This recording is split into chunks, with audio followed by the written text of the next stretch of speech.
ছাত্র জনতার অভ্যুত্থানের পর উদ্ভূত আইনশৃঙ্খলা পরিস্থিতিতে গত বছর সেপ্টেম্বরে ম্যাজিস্ট্রেসি ক্ষমতা নিয়ে মাঠে নামে সেনাবাহিনী। আইনশৃঙ্খলা রক্ষার পাশাপাশি আন্দোলনের সময় লুট হওয়া অস্ত্র, গোলাবারুদ উদ্ধার ও বিভিন্ন অপরাধী চক্রকে ধরতে দেশের বিভিন্ন জায়গায় অভিযান চালায় সেনাবাহিনী।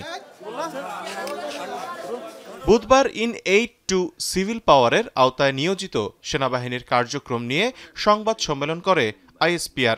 জানানো হয়, দায়িত্ব নেয়ার পর থেকে ৮১ ভাগ লুট হওয়া অস্ত্র ও ৭৩ ভাগ গোলাবারুদ উদ্ধার করেছে সেনাবাহিনী।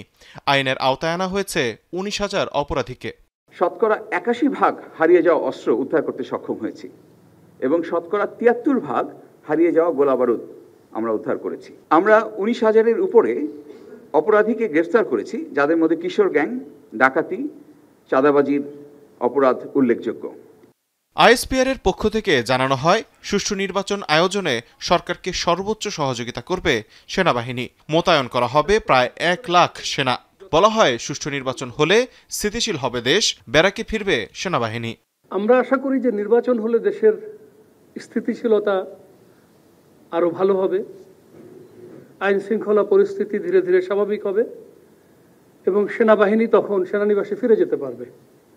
আমরা সেটার দিকে তাকিয়ে আছি এবং সরকার এখন পর্যন্ত যেটুকু রূপরেখা প্রণয়ন করেছে সেটার উপরে ভিত্তি করে আমরা কিন্তু যথাযথ প্রস্তুতি গ্রহণ করছি। এ সময় এক প্রশ্নের জবাবে মানবতা বিরোধী অপরাধে অভিযুক্ত সেনা সদস্যদের বিচার কার্যে আইসিটি অ্যাক্ট ও মিলিটারি অ্যাক্টকে মুখোমুখি দাঁড় করানো হবে না বলে জানায় আইএসপিআর। আমরা দুইটা অ্যাক্টকে সামনাসামনি দাঁড় করাবো না। সরকার যেটাকে ভালো মনে করে সেভাবেই যেন এটা এগিয়ে যায়, সেভাবেই আমরা এগিয়ে যাচ্ছি। আমরা প্রস্তুত আছি। যদি এটা আর্মি অ্যাক্টের অধীনে বিচার করতে বলে তাহলে আমরা করতে পারবো, সেভাবে আমরা প্রস্তুতি নিচ্ছি। এদিকে অভিযুক্ত সেনা সদস্যদের চাকরিচ্যুত করা হবে কিনা তা নিয়ে সরকারের সাথে আলাপ আলোচনা চলছে বলেও জানানো হয়।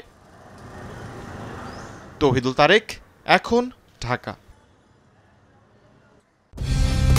কালার এক্সপার্ট, জর্জ স্যাপ এবং মাইল্ড অন হ্যান্ডস টেকনোলজি সমৃদ্ধ অরিক্স ক্রিস্টাল ওয়াশ আপনার লন্ড্রি এক্সপার্ট।